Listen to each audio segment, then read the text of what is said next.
Dalam dirimu ada alam semesta, ada malaikat, bahkan mungkin ada jin, ada setan. Bisa. Manusia bisa kayak setan, bisa kayak jin, bisa kayak malaikat, bisa kayak alam semesta. Kamu bisa kayak hewan, bisa kayak tumbuhan. Karena Allah meringkas semua ciptaannya dalam makhluk yang namanya manusia. Bahkan dirinya sendiri ditiupkan ke dalamnya. Jadi itulah hakikatnya manusia.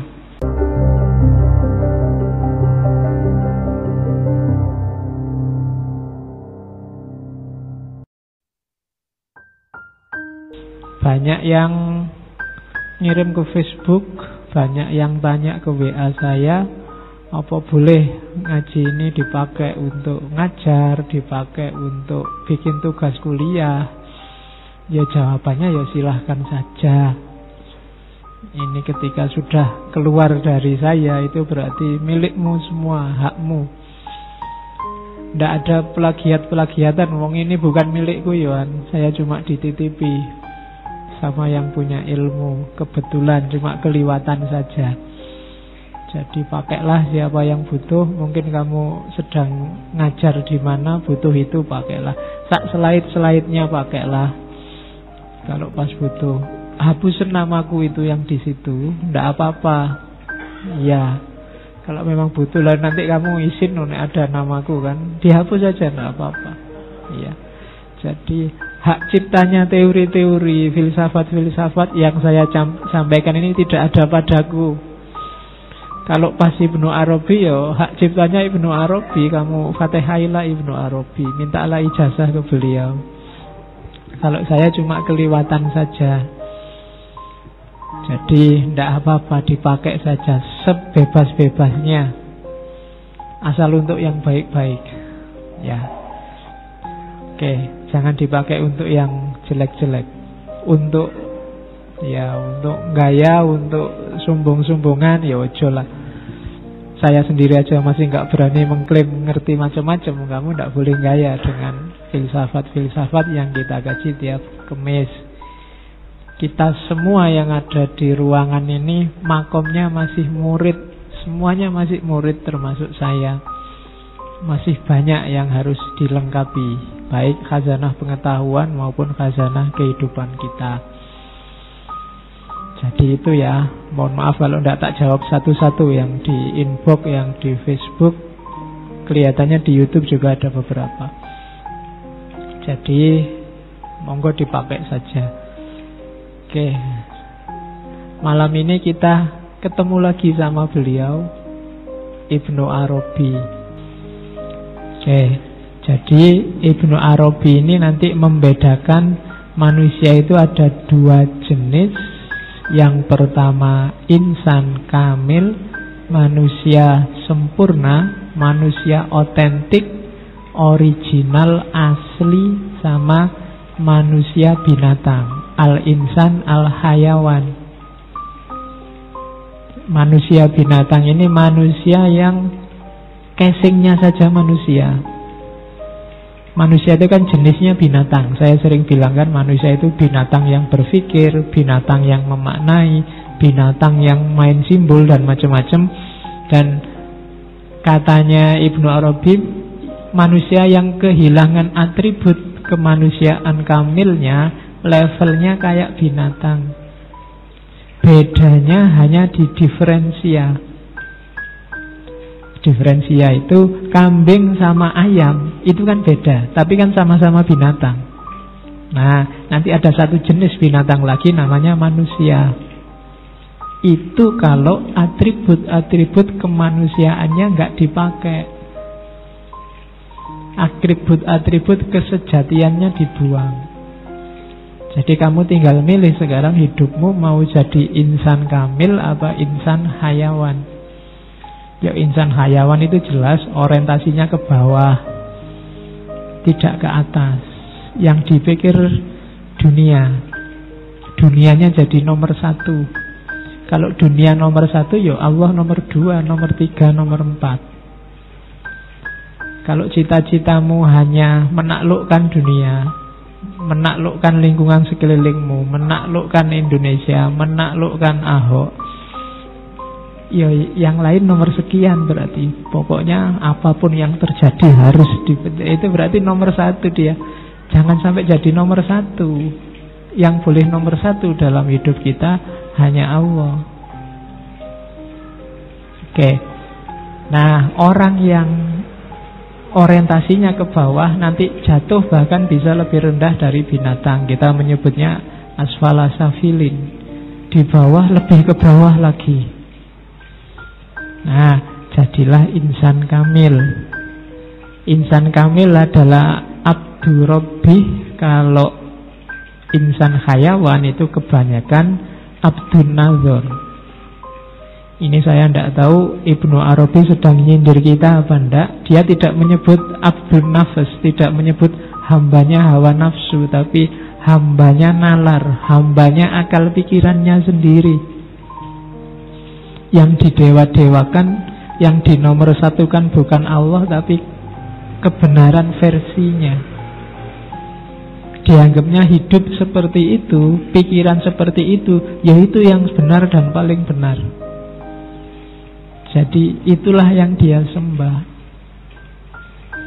Jadi Abdun Nazar, lawannya Abdur Rabb. Katanya Ibnu Arabi, ya insan kamil ya makomnya tetap Abdur Rabb, hamba Tuhannya. Bukan hamba persepsinya, bukan hamba persangkaan-persangkaannya, bukan hamba pendapat-pendapatnya. Apa tidak boleh meyakini pendapat kita benar? Boleh. Tapi sambil tetap yakin karena aku ini manusia, bisa salah. Ya pendapatku mungkin salah, mungkin keliru. Ini semangat ini susah ditemukan. Mungkin memang susah untuk merasa bahwa aku bisa keliru. Oke, kita ngomong kayak gini biasanya untuk orang lain, tapi untuk diri kita sendiri berat. Ngomong bahwa aku itu bisa salah loh, itu susah. Selalu kamu kan manusia, bisa salah toh kan gitu. Kalau gitu gampang. Tapi kita selalu yang benar itu milikku. Orang yang kayak gini sebenarnya selain bahaya karena Allah nggak nomor 1, dia bahaya karena nggak bisa berkembang lagi. Nggak bisa berkembang itu dia sudah final.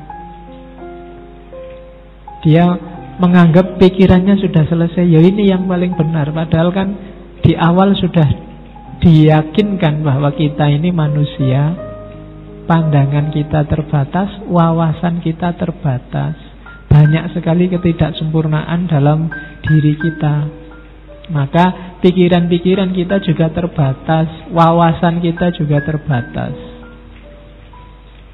Sepinter-pinternya orang, wawasannya terbatas.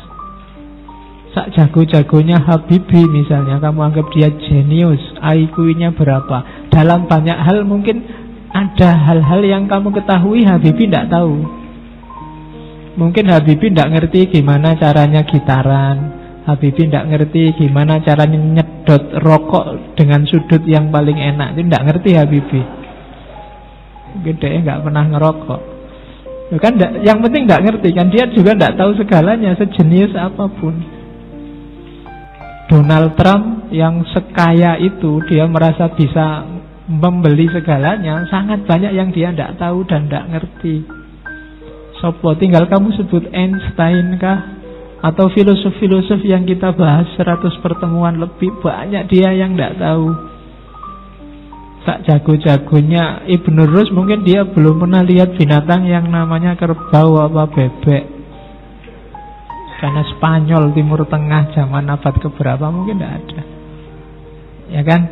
Tidak, kita terbatas kok. Kebenaran yang kita tahu hanya sejangkau pengalaman kita. Yang sempat mampir di kepala kita. Itu saja. Maka jangan disembah nalarmu, jangan disembah pikiran-pikiranmu. Merasalah selalu bahwa masih banyak yang harus kamu ketahui. Bahwa untuk kepentingan pragmatis, praktis kamu butuh pengetahuan-pengetahuan tertentu, ya. Tapi tetaplah terbuka. Biar kita bergerak terus ke arah yang lebih baik dan lebih baik. Oke, biar tidak dituduh oleh Ibnu Arabi kita ini hamba nalar. Yang kita dewakan kebenaran pikiran kita sendiri, bukan Allahnya. Oke, jadi itu kategori-kategori awal sebelum kita masuk ke insan kamilnya. Terus, apa sih insan kamil itu? Jadi manusia itu satu-satunya makhluk di dunia ini yang sifatnya sintesis, jamaiyah. Kalau dalam Futuhat, majmuk. Jadi segala atribut, segala karakter alam semesta, juga bahkan karakter ketuhanan ngumpul dalam diri kita yang namanya manusia. Jadi kalau bahasa mudahnya, jasad kita yang lahir ini mikrokosmos, sementara dimensi batin kita itu ilahiyah sifatnya. Jadi manusia itu lengkap. Kita mengandung semua kandungan alam semesta, sekaligus dalam diri kita ada penggerak yang asalnya langsung dari Allah. Wa nafakha fihi min ruhi. Oke.